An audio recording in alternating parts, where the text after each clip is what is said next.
उत्तराखंड में सरकारी भर्तियों में पेपर लीक मामला और देहरादून में युवाओं पर हुई लाठीचार्ज की घटना को पूर्व मुख्यमंत्री त्रिवेंद्र सिंह रावत ने दुर्भाग्यपूर्ण बताया है। पत्रकारों के साथ वार्ता में उन्होंने कहा कि ये सच है कि पेपर लीक हुए हैं, लेकिन इस पर सरकार द्वारा कार्रवाई भी हुई है। उन्होंने कहा कि ये सच है कि पेपर लीक हुए हैं, लेकिन इस पर सरकार ने कार्रवाई की है। साथ ही कहा कि बच्चे दिन रात मेहनत से तैयारी कर रहे थे। इनके माता पिता इनकी तैयारी के लिए बड़ी मुश्किल से संसाधन जुटा रहे थे। पेपर लीक होने से सबके अरमानों पर पानी फिर गया है। अब इस तरह की चीज़ों की पुनरावृत्ति नहीं होगी। सरकार ने इसके लिए कड़े कदम उठाए हैं और राज्य का एक जिम्मेदार नागरिक होने के नाते देहरादून में युवाओं पर रात को किए गए लाठीचार्ज के लिए उन्होंने माफ़ी भी मांगी है और कहा कि पुलिस कप्तान ने स्वयं कहा है कि आंदोलन में कुछ बाहरी तत्व शामिल हो गए थे। जांच के बाद सभी तथ्य सामने आएंगे। मुख्यमंत्री त्रिवेंद्र सिंह रावत ने कहा पूर्व मुख्यमंत्री त्रिवेंद्र सिंह रावत ने कहा कि 2024 का लोकसभा चुनाव नज़दीक है। पिछली बार हमने नारा दिया था कि मोदी अगेन। इस बार का नारा है कि फिर मोदी वंस अगेन। पौड़ी से अवनीश जैन की रिपोर्ट। जो लाठीचार्ज हुआ नहीं होना चाहिए सर, अवॉइड करना चाहिए। बच्चे हमारे बच्चे हैं, थोड़ा बहुत गलती अगर होती है तो उसको अनदेखी भी की जा सकती है। बच्चों को समझाया जाना चाहिए।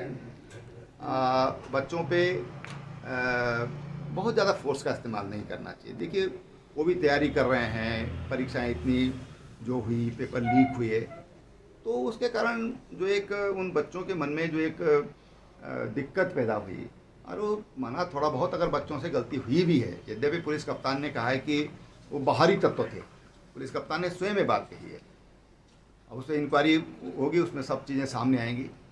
लेकिन हाँ, जो बल का प्रयोग ये अवॉइड करना चाहिए। उत्तराखंड की ऐसी तासीर नहीं है। अब चुनाव की बात पूछोगे तो यार ये बड़ी दिक्कत हो जाएगी। तो पार्टी डिसाइड करेगी किसको लड़ना किसको नहीं लड़ना।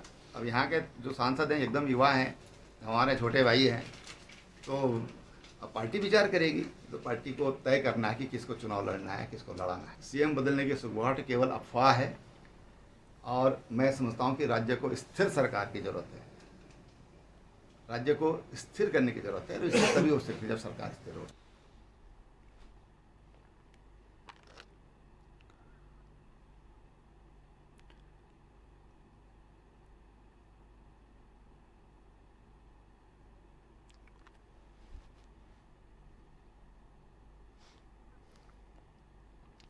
तो पौड़ी से आपको ये पूरा मामला बता रहे हैं, जहां पूर्व सीएम त्रिवेंद्र सिंह रावत ने पेपर लीक मामले को लेकर अपना बयान दिया है और साथ ही पिछले दिनों हुए लाठीचार्ज को सीएम ने माफ़ी भी मांगी है। कहा कि इस पूरे मामले में कुछ असामाजिक तत्व भी यहां पर मौजूद थे और साथ ही सीएम ने बजट को लेकर भी कहा कि बजट संतुलित और ऐतिहासिक है। तो पूर्व सीएम त्रिवेंद्र सिंह रावत ने पीएम मोदी को लेकर भी कहा कि प्रधानमंत्री मोदी एक बार फिर आएंगे और साथ ही देश में बीजेपी की सरकार बनेगी। साथ ही प्रदेश में बीजेपी की सरकार को लेकर कहा कि अब स्थिर सरकार की आवश्यकता है। मुख्यमंत्री बदलने को लेकर कहा कि स्थिर सरकार आगे रहेगी और स्थिर सरकार की आवश्यकता है। तो पूर्व मुख्यमंत्री त्रिवेंद्र सिंह रावत ने ये बयान दिया है और हाल ही में हुए पेपर लीक मामले को लेकर भी उन्होंने बयान दिया है और साथ ही बताया है कि एक ऐतिहासिक कदम उठाया गया है सरकार द्वारा और आगे से ऐसी गतिविधियाँ नहीं होंगी।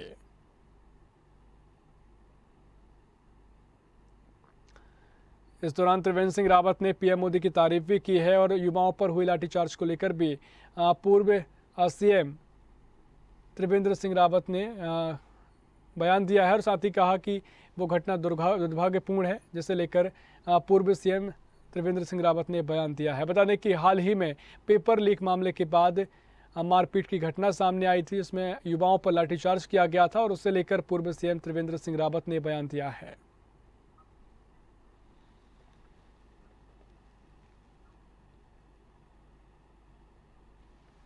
और इसी खबर पर ज़्यादा जानकारी के लिए उत्तराखंड से रेजिडेंट एडिटर अवनीश जैन हमारे साथ जुड़ गए हैं। अवनीश जी, पूर्व मुख्यमंत्री त्रिवेंद्र सिंह रावत का ये बयान सामने आया है और इससे पहले जो पेपर लीक मामले को लेकर पूरा मामला सियासी तूल भी इस मामले ने पकड़ा था, काफ़ी सियासत इस पर हुई और युवाओं पर लाठीचार्ज किया गया था। इससे लेकर पूर्व सीएम ने बयान दिया है, इसे दुर्भाग्यपूर्ण भी बताया है। किस तरीके से क्या कुछ उन्होंने कहा है अवनीश जी? जैसे आपको बताऊं कि पूर्व मुख्यमंत्री श्री त्रिवेंद्र सिंह रावत जी ने जो ये बयान दिया है कि जो लाठीचार्ज है बड़ा दुर्भाग्यपूर्ण है और मैं पूर्व मुख्यमंत्री होने के नाते इसकी माफी मांगता हूं। तो कहीं ना कहीं यह बयान जो है सरकार को अस्थिर और असहज करने वाला है, क्योंकि जिस प्रकार जो बेरोजगार युवाओं ने एक मॉब की तरह काम किया और पुलिस पे पथराव किया था और उसी की वजह से पुलिस को लाठीचार्ज करना पड़ा था, तो पुलिस के लाठीचार्ज को दुर्भाग्यपूर्ण बताना ये तो सरकार को अस्थिर और असहज करने वाली बात है। और पूर्व मुख्यमंत्री होने के नाते उनको इस तरह के बयान से बचना चाहिए था। और जिस तरह से वो बार बार बिना कहे जिक्र कर रहे हैं कि अभी मुख्यमंत्री नहीं बदला जाएंगे, तो उस तरह से वो इशारा कर रहे हैं, वो इशारा करना चाह रहे हैं वो कि मुख्यमंत्री को बदलने की अटकलें जो है खुद ही वो लोग दूसरों से लगवा रहे हैं, ताकि उस मुद्दे पर बयानबाजी हो, इसका विपक्ष मुद्दा बनाए और इस पे लोग इसको एस्केलेट करें। तो ये इस तरह के जो बयान देना है ये बड़ा दुर्भाग्यपूर्ण प्रतीत हो रहा है। जी हाँ बिल्कुल, लेकिन जिस तरीके से उत्तराखंड में अगर मुख्यमंत्रियों के नाम को लेकर चर्चाएं हमेशा रही हैं, मुख्यमंत्री के नाम में बदलने की कई बार चर्चाएं होती रही हैं, तो ऐसे में जो बयान उन्होंने दिया है इसके क्या मायने निकाले जाए कि सरकार को स्थिर करने की बात वो कह रहे हैं, और साथ ही क्या कुछ संभावनाएं इस पूरे बयान से देखी जाए?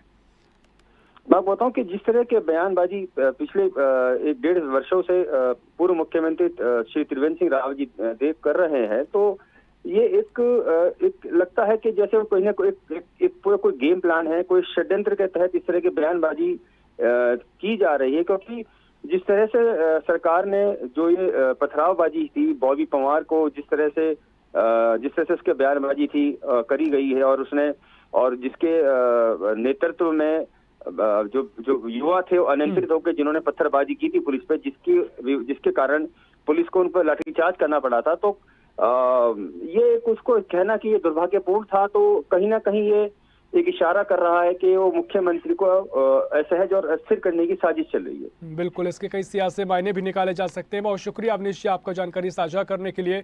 तो आपको ये खबर बता रहे हैं जहां पूर्व में पेपर लीक मामले को लेकर हुए पथराव में लाठीचार्ज किया गया था, जिसके बाद अब पूर्व मुख्यमंत्री त्रिवेंद्र सिंह रावत ने ये बयान दिया है और उसके बयान के कई सियासी मायने निकाले जा रहे हैं।